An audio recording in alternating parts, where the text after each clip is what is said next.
Good evening, friends. I am streaming this live on the English YouTube and I will upload this on the Facebook as well as the Hindi YouTube. One would think that pandemic would be a time of peace where nations would come together to solve healthcare crisis. But is pandemic itself a war? Or can pandemic be used for a war as we saw in June 2020, that is physical war? Or is pandemic itself a war in the sense the entire pandemic has been created as a war strategy? These are very serious questions we need to dwell into. And that is what we will do today. If you are joining for the first time, please like and subscribe to this channel. I do a live at 10 p.m. every day.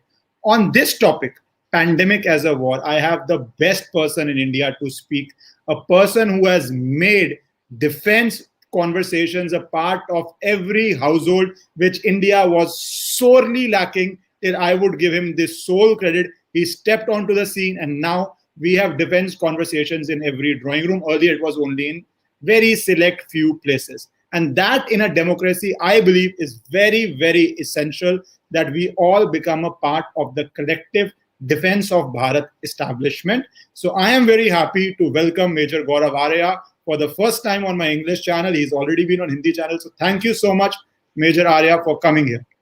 Thank you very much. Major Arya, I would like to start with this pandemic. You shared an article with the forum you run, Chanakya Forum. People, please go and check it out. I will share the link also on this video, where you said this virus could be war at India. What is this entire war at India? What is this Wuhan virus, Chinese virus, COVID virus, whatever political correct name we give it? But is it war at India, and what is it all about? Please tell us. Thank you, first of all, Ishkaranji, for inviting me. The terminology that we use is NBC, that is nuclear, biological, and chemical. These are the three forms of mass destruction. Now, this particular virus, the coronavirus or COVID-19, is the weaponization of a virus. This is biological virus. You must have read the article written by Professor Nalapat, who's a very renowned and a very well-known figure and has immense credibility.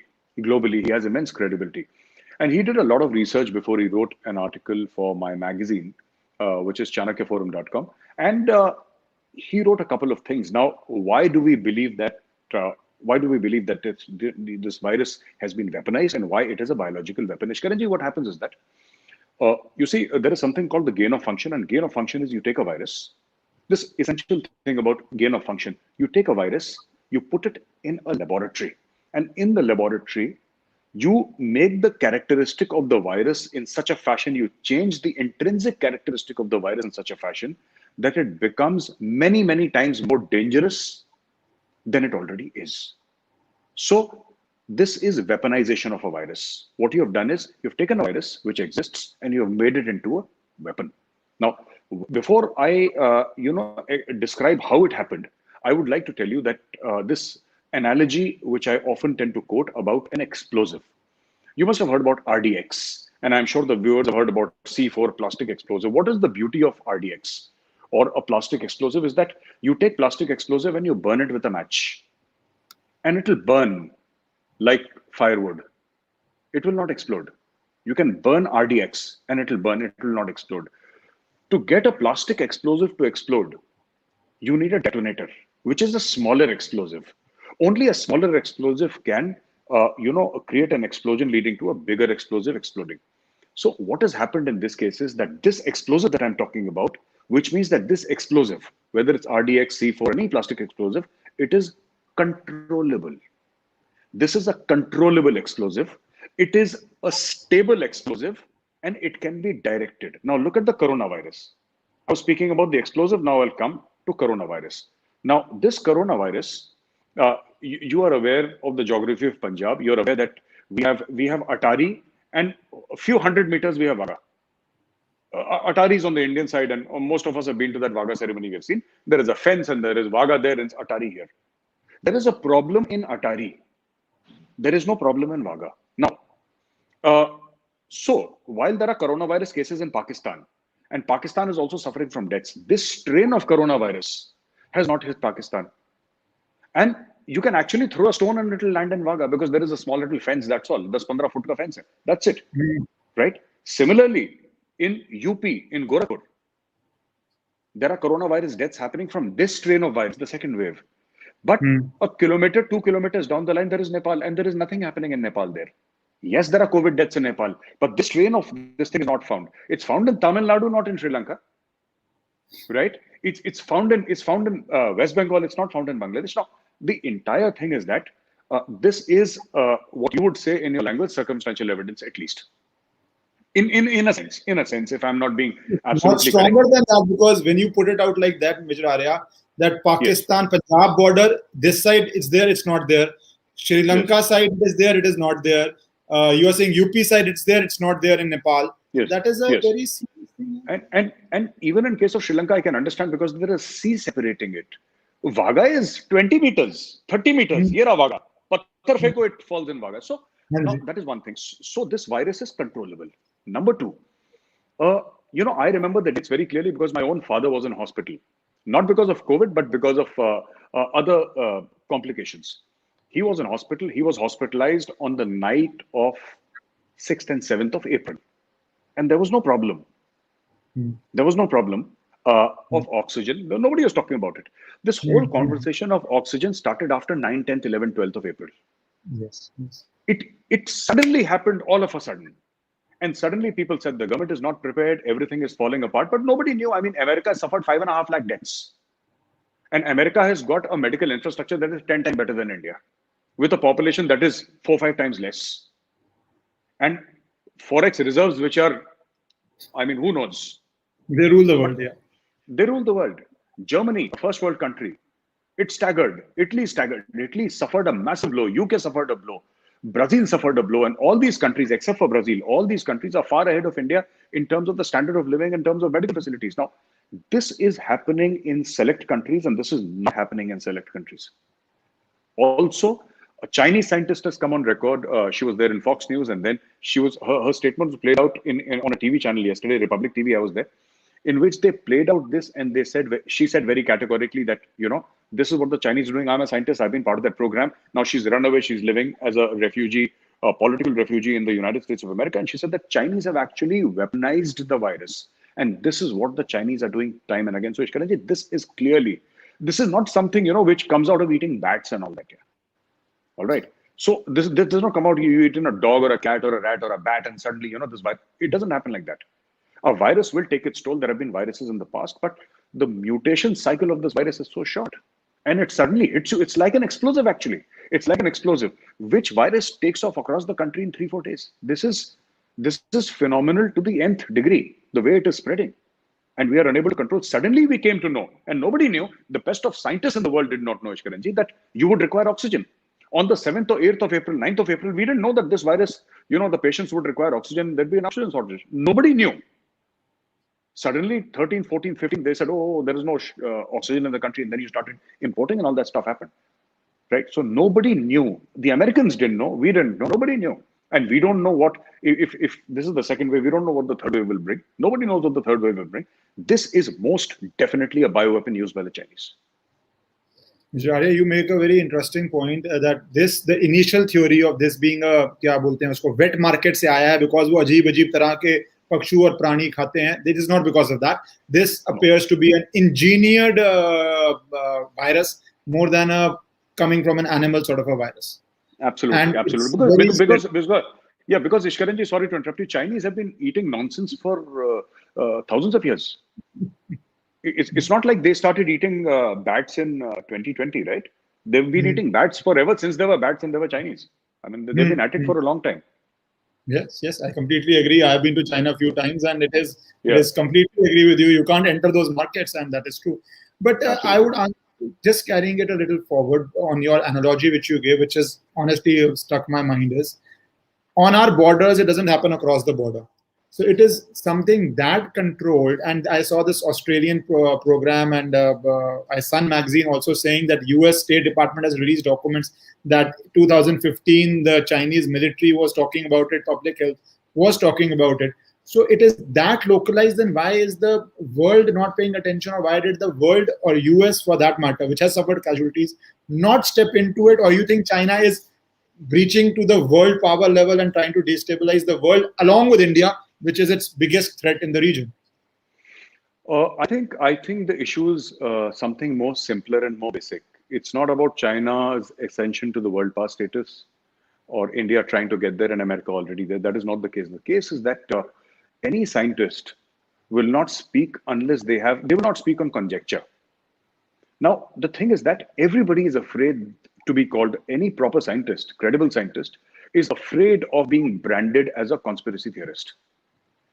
Everybody wants their personal credibility intact. Somebody has to call out the Chinese and say that you're doing this nonsense, but people are not willing to call it out because they are afraid of being laughed at. Because what the China, including Lancet, a famous medical journal like Lancet, it's been bought over by the Chinese.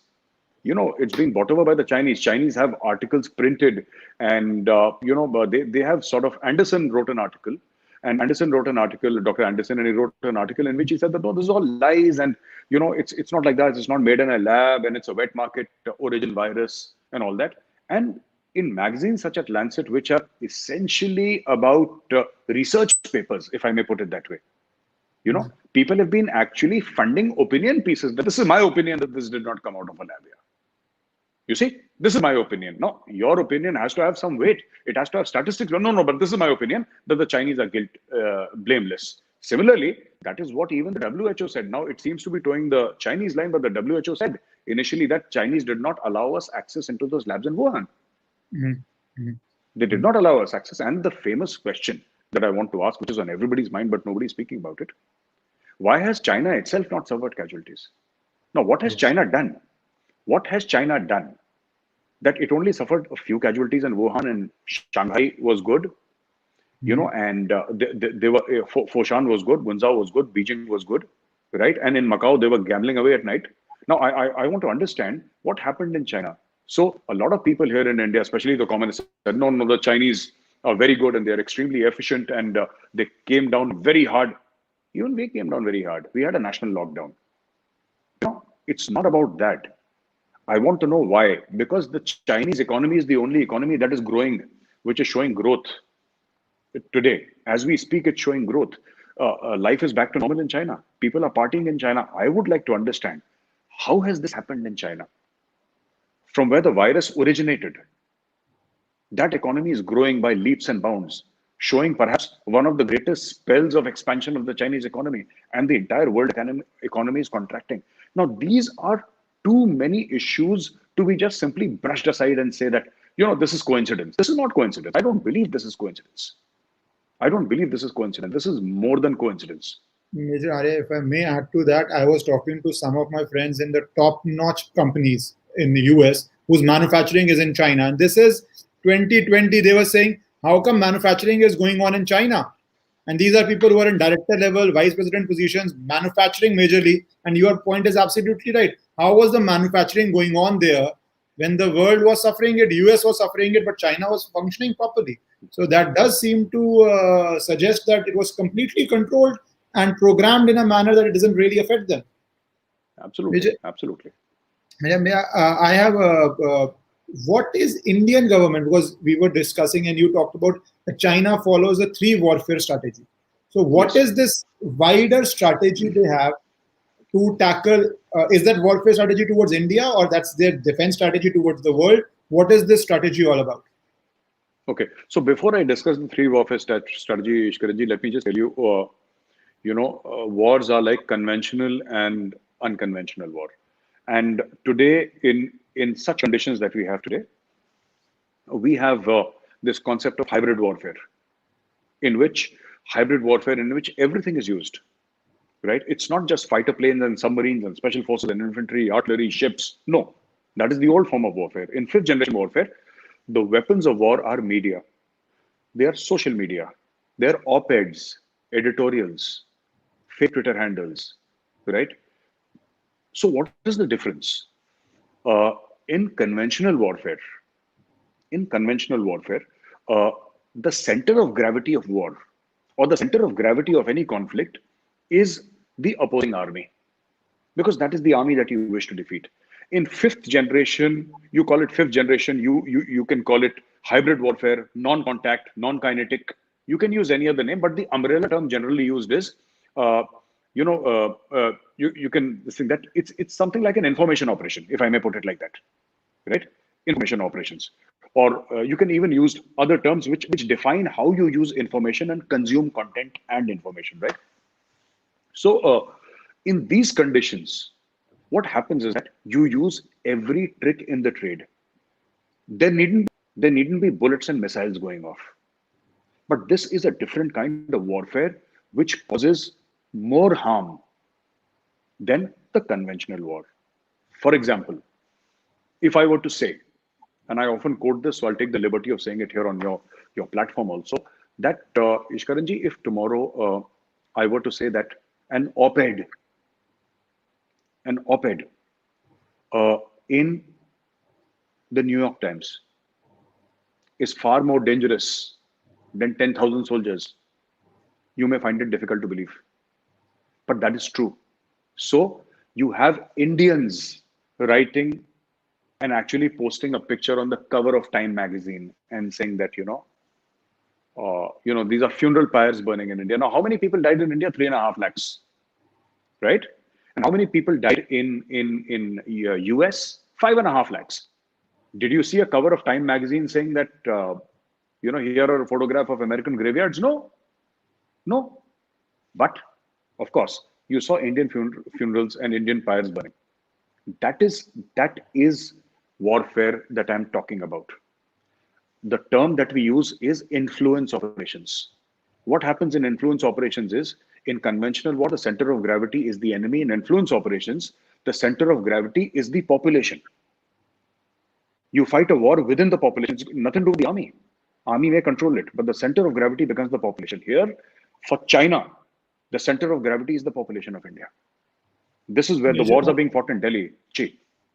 Yeah, no, what you said reminds me of I was reading Caesar's Wars in Gaul, and those times Druids, they used to reside in trees. So what he did, he told his Roman army, we don't believe in gods of trees and this and this. Cut all trees, because that is a psychological warfare he was doing in BC. That once I cut all the trees and nothing happens to my army, how will the Gauls fight me? Because their gods I have destroyed and they can't touch me. So this Yes. information warfare that you talk about, that I have destroyed your gods and they can't touch me, so how can you fight with me? Because people pray a lot to God. And you are saying now, if, like you said, if one is to say 3.5 lakh people died, and one is to defend that, people will say you are being insensitive. You are not being sensitive to the deaths. So there is nothing you can write as an op-ed which can counter the propaganda or the reality of burning pyres once they have put it on Time magazine. Anything you say, they will say you are insensitive. For you, deaths don't matter because your family, luckily, and nobody's family should suffer, hasn't suffered it. So it's a very difficult, if it is war, it's very difficult war to fight. It's an almost Absolutely. impossible war to fight. What do you say? Absolutely. Absolutely, Karanji, you're 100% right. And this is exactly, it's like a catch-22 situation. You must respond to it. And if you respond to it, you're insensitive. If you don't respond, you're useless. So this is the way they push a certain narrative building through social media, narrative building through, and Chinese have this thing. You asked about the three warfare strategy. And the three warfare strategy is not something that Chinese trolls do. The three warfare strategy, Ishkaranji, is something that the Chinese army practices twice every year. It's part of their warfare doctrine. The first is psychological warfare. The second is media warfare. And the third is legal warfare. All right? I will give you first an example of legal warfare. I was speaking to a CRPF officer in Chhattisgarh. And this is a very interesting case study and very sad. But how do the Chinese do it? I was speaking to the CRPF officer, Gallantry Award winner, and ekdam sher, tiger absolute. And this guy almost broke down off the camera. He broke down in front and he said, "Sir, tell me this. I can face Naxals, I can kill Naxals. But every time there is an encounter, somebody in Delhi or Bombay or Raipur or some other place, they file a human rights case against us. Should I fight the Naxals or should I fight the legal cases against me?" This is legal warfare. The legal warfare could be against India in the International Court of Justice. I was a victim to legal warfare when I started speaking against Pakistan. They filed a case against me in UK because they found out that I had visited UK. So I today have an FIR registered against me in the city of Kent in UK, and I cannot go to UK because there is an FIR against me. Oh, and they plan to yeah. fire. Yeah, they plan to fire another one, file another one in New York City. So, so this is legal warfare, right? Now, coming to psychological warfare. Psychological warfare is when you break. They say that wars are fought on morale. You fight wars with weapons, everything. But in the end, जिसको हिंदी में मनोबल कहते हैं ना, जोश, Mhm. मनोबल. You fight wars. Once you destroy the morale of an army, once you destroy the morale of an army, everything goes for a toss. Once you destroy the morale of a nation, how do you destroy the morale of a nation? When you show burning fires, when you have social media handles which say that sab kuch khatam ho gaya, India destroy ho gaya, India is over. Now the India story is finished. And constantly, media keeps on showing you nothing but bad news. Social media shows you nothing but bad news. Do you know how many people don't realize this? And today I'm telling you on your platform for the first time I'm discussing this. After this COVID goes, you will find, and I hope and pray to God that I'm wrong, but unfortunately I'm not. There will be people with permanent psychological scars. Just watching funeral pyres on the mobile phone. I've seen it when my father was in hospital. Of course, father was in ICU, but I've seen in the wards because you had to go through a certain this thing, and I could see patients watching on their mobile phones. Sir, patients were watching on their mobile phones and all these things that up to, oxygen is over. And, so people are selling land, buying oxygen cylinders. गरीब लोगों की बात कर रहा हूँ. People are frantic, absolutely, because you have created a fear psychosis among the population, which is the center of gravity of your own operations, by the way, right? Right? And then you talk about media warfare. So we have spoken about psychological, legal, media warfare. Media warfare is the part of the three warfare strategy. In media warfare, you use media, you use journalists, you pay journalists, right? You pay certain amount of journalists to write things, tweet things, okay, and create a scenario where, because as I said again, why are they doing it? इससे फर्क क्या पड़ता है? इससे ये फर्क पड़ता है that the center of gravity is the population, and who's consuming the content tweeted by the journalists? It is the people. So the Chinese army will come on the border at East Ladakh. They will threaten India there. And here, because war is, when you fight a war, when a nation goes to war, it is the whole nation that goes to war, not just the army, navy, and the air force. The entire nation. It's a national effort. But what happens when the morale of the nation is in the boots? So the job of these journalists and media houses and social media handles is to ensure that this Moral is goes down. down, the morale goes down. So this is a 360-degree spectrum of war that China, and they practice it twice every year as a matter of function. They do it religiously, they practice it. This is the three warfare strategy. Arya, but as we say about countering it, they have a very restricted flow of information. In fact, I was reading that article on Chanakya Forum, as I've told people, and people should go visit it, is that they have deleted everything on social media. A democracy cannot delete it. All the Wuhan virus initial reports, a democracy cannot delete it, because the minute you delete it, it'll be fascism, that you are attacking the government, etc., etc. So, how does a how does a democratic country deal with this inflow of information, which frankly you can't curb, because otherwise, if you curb it, your democracy won't survive. So how do army or strategists try to suggest to government to deal with this bulk of information flowing at them, and misinformation, if I may say, flowing at them? Absolutely, Ishkaranji, you can't stop the flow of information, and China can. That is the Hmm. first truth. So let us not try to stop the information, number one. Let's not try.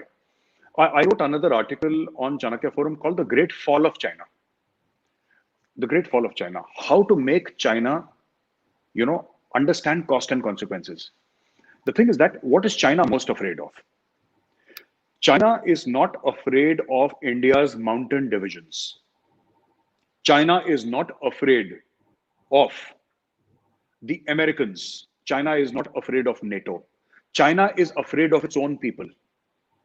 This is the reason why you don't have Twitter in China. You don't have Facebook, YouTube, LinkedIn, Instagram, or anything else in China, because the Chinese Communist Party is most afraid of its own people. And what are the kind of protests that have been happening in China? In the 1950s, you had the Tibetan democratic protests. You had the Falun Gong movement. You had the Tiananmen Square in the 90s. You had the 80s, 90s. You had the Tiananmen Square. Lately, you've been seeing Hong Kong protests going on for more than 2 years, right? And there are hundreds of such protests that have happened in China, which China has brutally stamped out. Every time a mass protest has happened in China, it has happened because the people want democracy. Put a think tank in place, fund that think tank inside India, have Mandarin speaking Chinese experts, and tell them to prepare a paper how to take advantage of the fault lines inside China. China is not a democracy. China is one man rule, one party rule. That allows China to expand at a super fast pace. But Ishkaranji, look at India. You know why India is finding it so difficult to become a superpower? India is finding it difficult to become a superpower because of one reason. And what is that reason? That reason is very simple.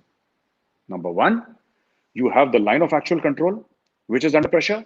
You have the line of control that is under pressure, right? You have terrorism in Kashmir.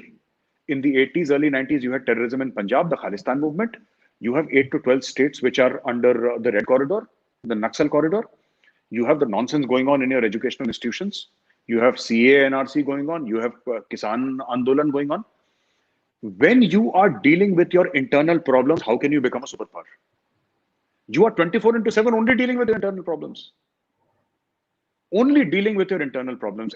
America has managed to become a superpower because after 1945, there hasn't been 5 years of peace. America is always fighting wars, but fighting wars outside America, not inside America.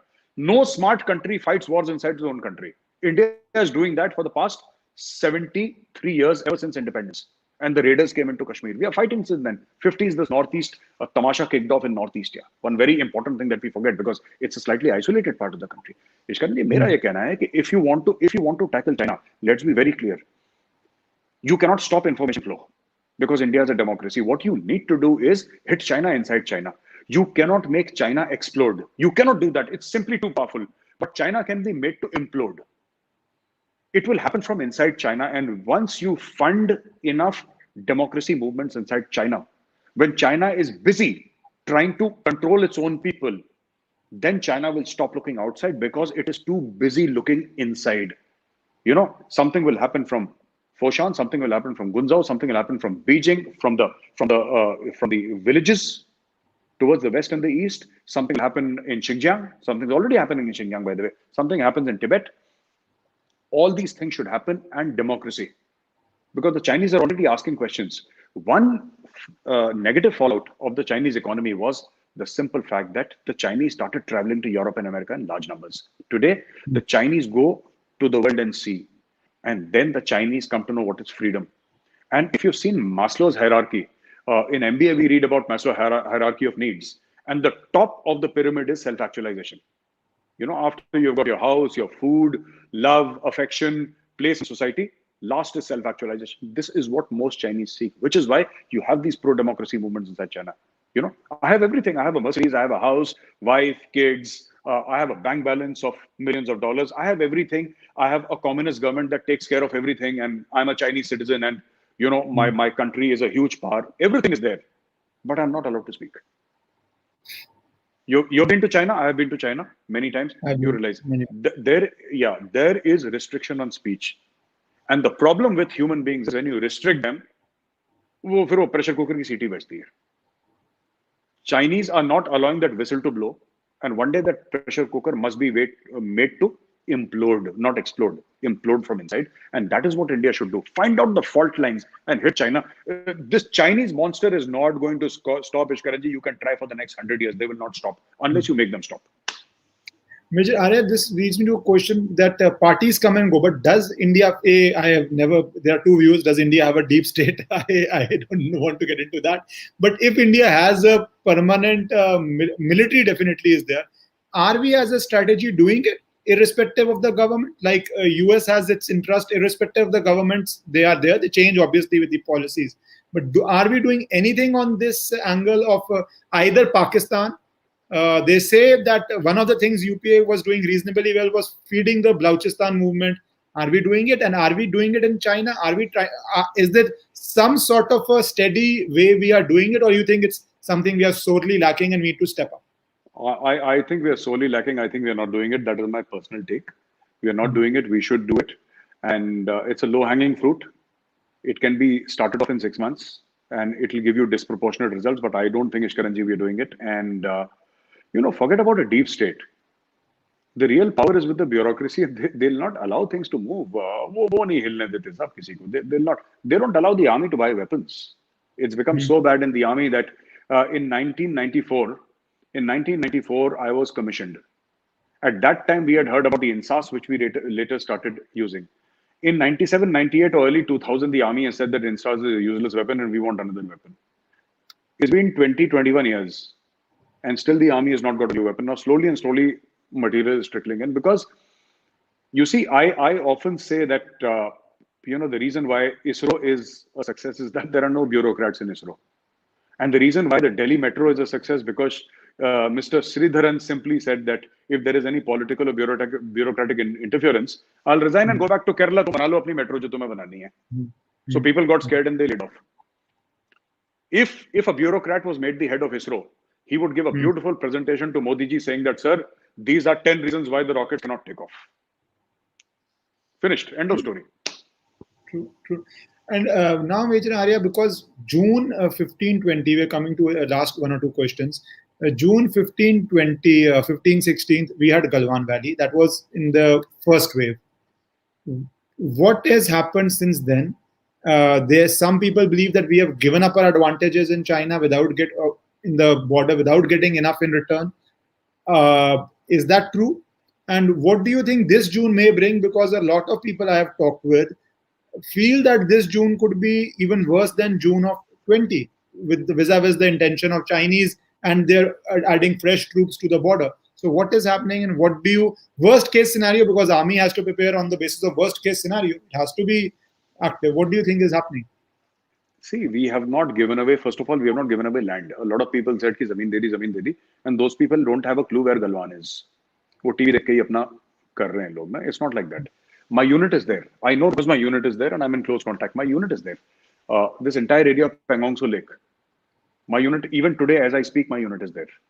So I have first-hand information that ऐसा कुछ नहीं है. But yes, to my mind, the advantage is not in terms of strategic positioning.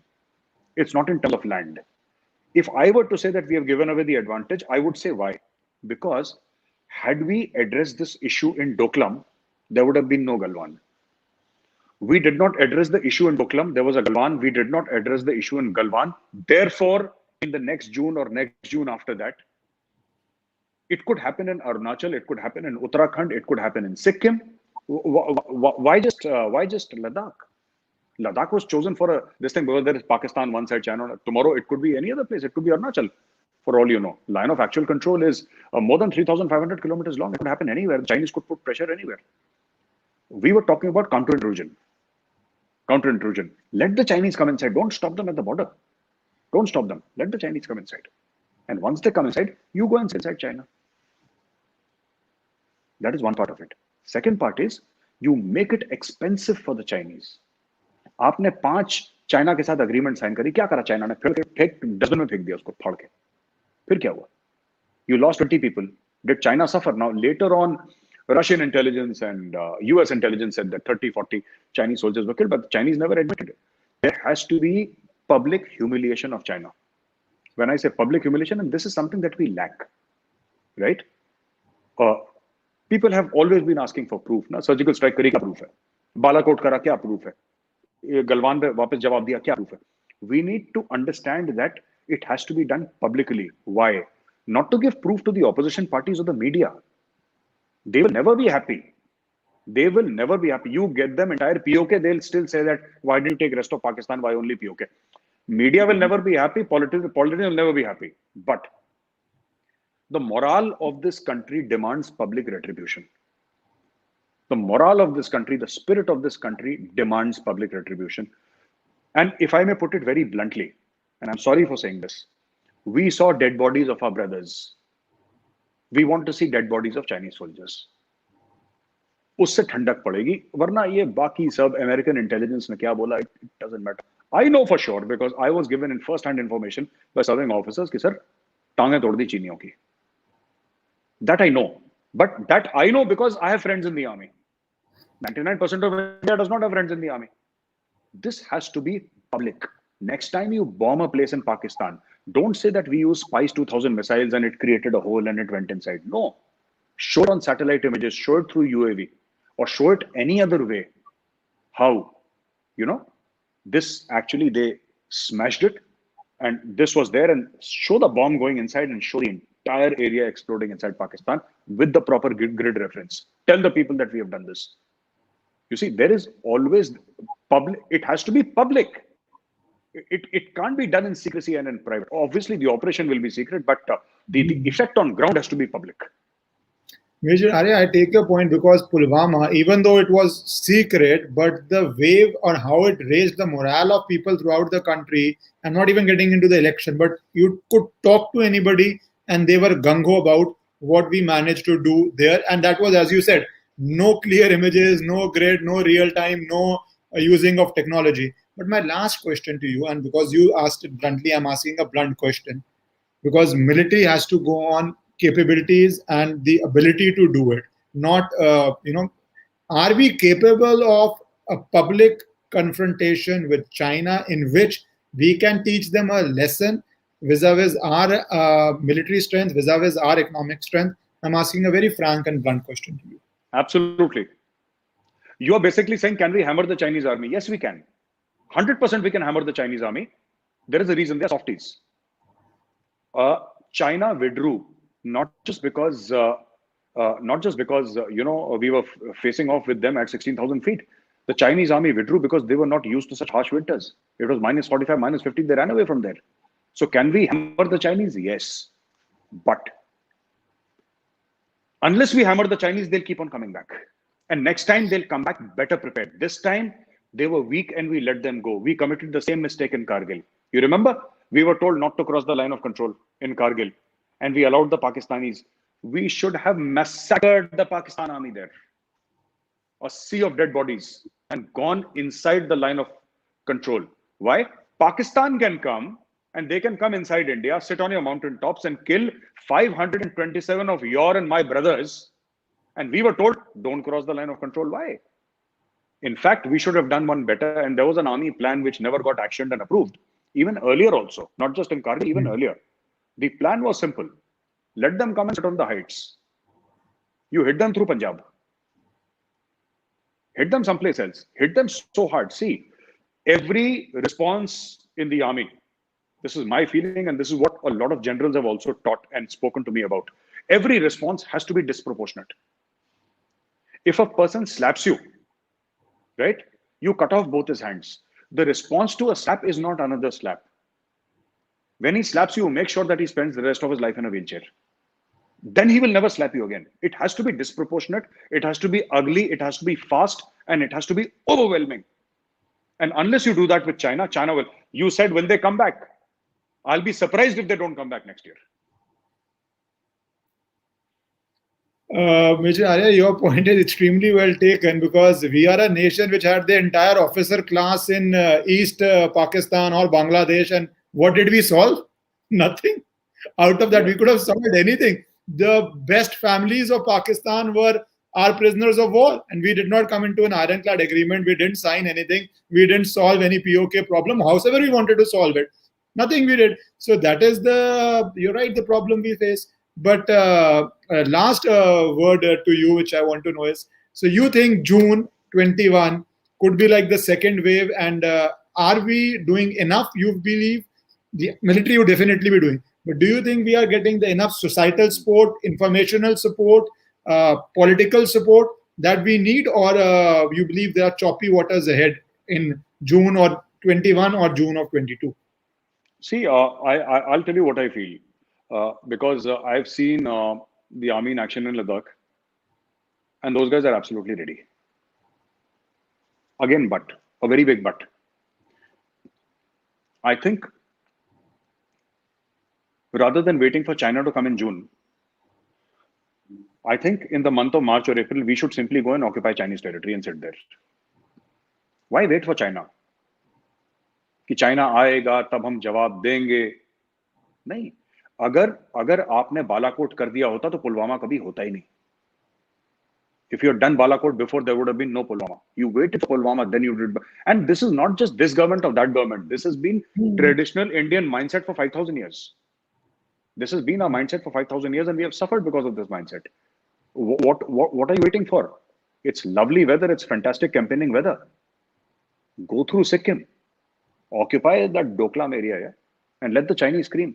You get your army to occupy Chinese heights everywhere. Create mayhem, create problem for the Chinese from day one. Occupy their roads, occupy their vantage points, occupy everything where the Chinese are not there. Let the Chinese suffer. But if you keep on waiting, जैसे cricket में होता है ना, slip में fielder wait करता है catch के लिए कि अब टक से लगेगी, देना, don't do that. You have to field like Ravindra Jadeja, you know, be aggressive in your fielding and go and get the ball.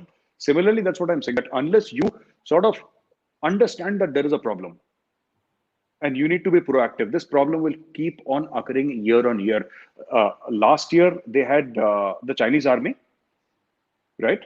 This year, they have had the coronavirus. We are in the month of May, June, July, August. I don't know when this damn virus will go away, right? So China has attacked us in Doklam. After that, they attacked us in Galwan. Then they attacked us through the coronavirus.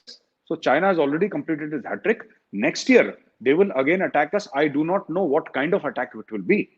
It could be chemical warfare. It could again be biological. Or it could be the army coming up in the line of action control, near the line of action control.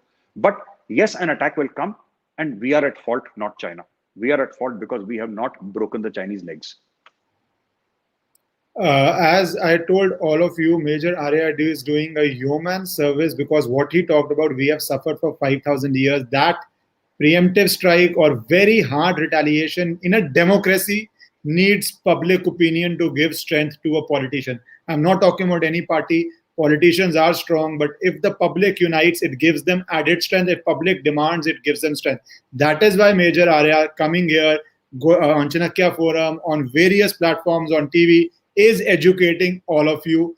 Please hear it very seriously and build this public narrative in a democracy of a hard counter punch.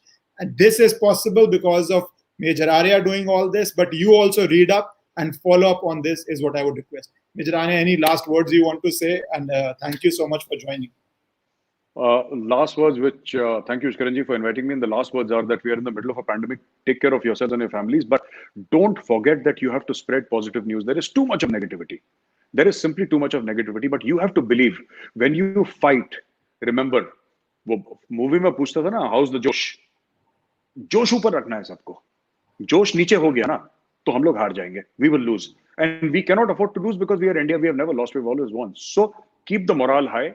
Help people, and on social media, once in a while, I know you'll complain against the government, and why not? It's your right, but always also try and share, positive news.